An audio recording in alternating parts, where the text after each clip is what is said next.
Good afternoon बच्चों। हम लोगों ने कल जो है ट्रांस हिमालय के विषय में पढ़ा था। तो आज का हमारा टॉपिक क्या है? नेक्स्ट देखिए, बृहद हिमालय या हिमाद्री या सर्वोच्च या महान हिमालय। हम हिमालय के पार्ट्स के बारे में डिस्कस कर रहे हैं। तो कल हमने ट्रांस हिमालय के बारे में पढ़ा था। हमने आपको बताया है कि ट्रांस हिमालय जो है वो हिमालय से पहले बना है, मतलब ट्रांस हिमालय की जो रचना हुई हो हिमालय से पहले हुई है। और जो बृहद हिमालय है उसको हम क्या कहते हैं? कई नामों से जानते हैं। क्या क्या नाम है? उसको हिमाद्री कहते हैं। हिमाद्री का मतलब होता है बर्फ का घर।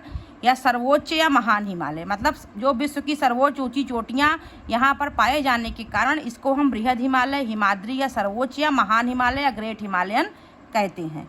ये आपको क्लियर हो गया होगा। पॉइंट पर आते हैं। देखिए, यह जो है हिमालय की सर्वोच्च और सबसे ऊपरी श्रेणी है। जो आपकी बृहद हिमालय है या हिमालय की सर्वोच्च और सबसे ऊपरी श्रेणी है। उसके बाद इसकी जो औसत ऊंचाई है वो कितनी है? 6100 मीटर है। कितनी है? 6100 मीटर है। और इसका जो आंतरिक भाग है आर्कियन शैलों, आग्नेय चट्टानों से, और सिरे वाला भाग जो है वो किससे बना हुआ है? कायांतरित अवसादी चट्टानों से बना हुआ है। देखिए, विभिन्न युगों में जो शैलों का निर्माण हुआ है, कई इसमें मतलब टाइम पीरियड में शैलें बनी हैं। तो जो आर्कियन पीरियड में शैलें बनी हुई हैं उनको हम आग्नेय शैलें कहते हैं। और जो इसका आंतरिक भाग है हिमालय का, सर्वोच्च हिमालय का, वो जो है आग्नेय शैलों से बना हुआ है। जबकि जो सिरों वाला भाग है, जैसे मान लीजिए ये आपका कोई मान लीजिए पर्वत है, तो इसका जो अंदर वाला भाग है ये जो है किससे बना है? ये बना है आपका किससे? ये बना है आपका आग्नेय शैलों से। किससे बना है? आग्नेय शैलों से ये बना है। और जो ये सिरों वाला भाग है, सिरों वाले भाग, इस वाले पार्ट को, आउटर पार्ट को, ये किससे बना हुआ है? ये अवसादी चट्टानों से बना है। किससे बना है? अवसादी चट्टानों से। तो क्लियर हो गया होगा आप लोगों को कि इसका जो आंतरिक भाग है वो आर्कियन शैलों, आग्नेय चट्टानों से, और सिरे वाले भाग जो है वो कायांतरित अवसादी चट्टानों से निर्मित है। उसके बाद देखिए नेक्स्ट पॉइंट क्या है? संसार की सर्वाधिक ऊंची चोटियां जो है वो इसी श्रेणी में पाई जाती हैं। किसमें? बृहद हिमालय में। सर्वोच्च हिमालय या महान हिमालय इसीलिए इसको कहते हैं। कौन कौन सी चोटियां हैं उस पर आते हैं। देखिए, माउंट एवरेस्ट का नाम आप लोगों ने सुना होगा। माउंट एवरेस्ट है, कंचनजंगा है, धौलागिरी है, नंदा देवी, मकालू और बद्रीनाथ। केदारनाथ धाम के बारे में आप जानते होंगे। तो बद्रीनाथ, केदारनाथ, ये सारी चोटियां कहाँ पर स्थित हैं? ग्रेट हिमालय में, बृहद हिमालय में या हिमाद्री में। कौन कौन सी फिर से देखते हैं?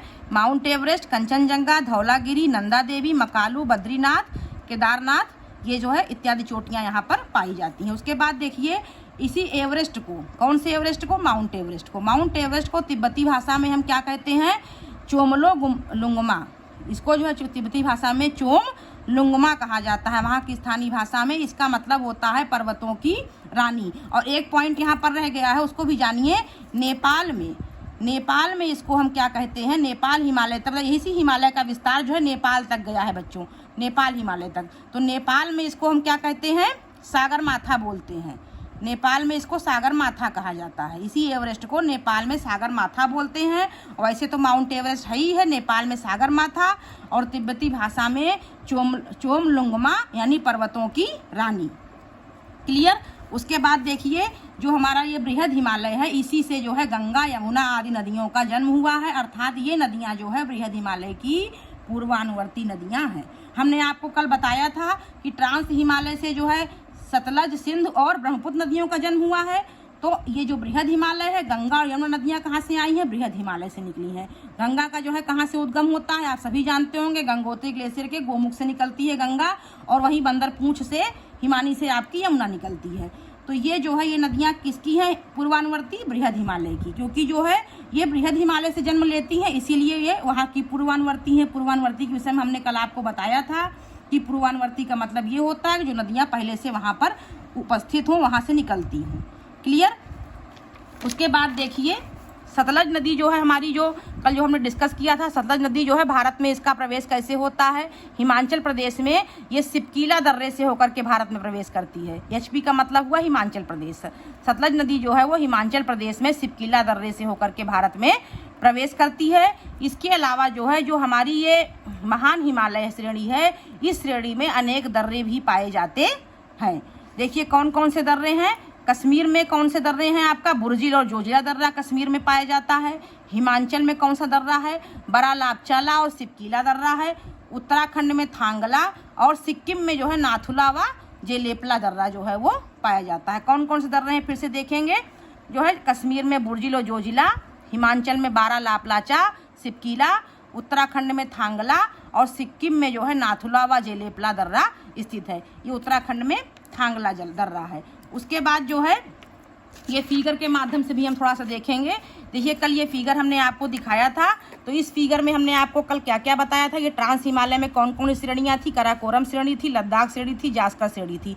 ये जो है किसका पार्ट है, ये ट्रांस हिमालय का पार्ट है। और यही जो लद्दाख श्रेणी और जास्कर श्रेणी के बीच में हमारी सिंधु नदी बहती है, क्योंकि सतलज, सिंधु और ब्रह्मपुत्र ये तीनों नदियाँ जो है वो ट्रांस हिमालय की पूर्वानुवर्ती नदियाँ हैं। उसके बाद आज हम लोग क्या पढ़ रहे हैं, महान हिमालय। अब देखिए जो ये ग्रीन पार्ट आपको दिखाई पड़ रहा है, हाईलाइटेड पोर्शन को आप सभी लोग देखेंगे। ये ग्रीन पार्ट जो है यहाँ से पूरा, यहाँ से ये ब्लैक लाइन जो है दिखाई गई है, ये आउटर लेयर है। यहाँ से लेकर के पूरा यहाँ तक वैसे इसका विस्तार है पूरा नदियों के उसमें देखा जाए, वैसे ही पहाड़ियों के इस क्रम में देखा जाए। लेकिन ये इतना विस्तार जो है ये क्या कहलाता है, आपका महान हिमालय। मतलब आपका उत्तराखंड, नंदा देवी, ये सारी चीज़ें जो है इसी महान हिमालय में आती हैं। और यहीं से आपका यहाँ से इसका शुरू होता है विस्तार, यहाँ से लेकर के पूरा यहाँ तक, ये यहाँ जो है आपका बांग्लादेश, पश्चिम बंगाल है, यहाँ तक आता है आपका। यहीं पर आपका अरुणाचल प्रदेश भी है, इधर आपका गुजरात है, यहाँ अरुणाचल प्रदेश है। उसके बाद देखिए यही गंगा नदी यहाँ से महान हिमालय से निकलती है, तो ये गंगा नदी देखिए यहाँ पर आती है। और ब्रह्मपुत्र जो है, ब्रह्मपुत्र पहले से उपस्थित है। कहाँ से आई है ब्रह्मपुत्र, ये जो है ब्रह्मपुत्र आपकी ट्रांस हिमालय का हिस्सा है। यहाँ पर सिंधु बह रही है। और मैंने आपको ही बताया था कि ब्रह्मपुत्र जो है वो हिमाचल प्रदेश में सिपकिल्ला दर्रे से होकर के हिमाचल प्रदेश प्रवेश करती है। तो ये ब्रह्मपुत्र जो है यहाँ से आती है, ये सिपकिल्ला दर्रे से होते हुए यहाँ पर आपके हिमाचल प्रदेश से प्रवेश कर जाती है भारत में। यहाँ पर ब्रह्मपुत्र का थोड़ा सा विस्तार हमने दिखाया है, और ये आपका महान हिमालय है। तो ये चीज़ें आपको फिगर के माध्यम से भी क्लियर हो गई होंगी, बाकी हम बाद में डिस्कस करेंगे। उसके बाद आइए दूसरे अगले पॉइंट पर देखते हैं। देखिए अभी हम दर्रों के बारे में डिस्कस कर चुके हैं।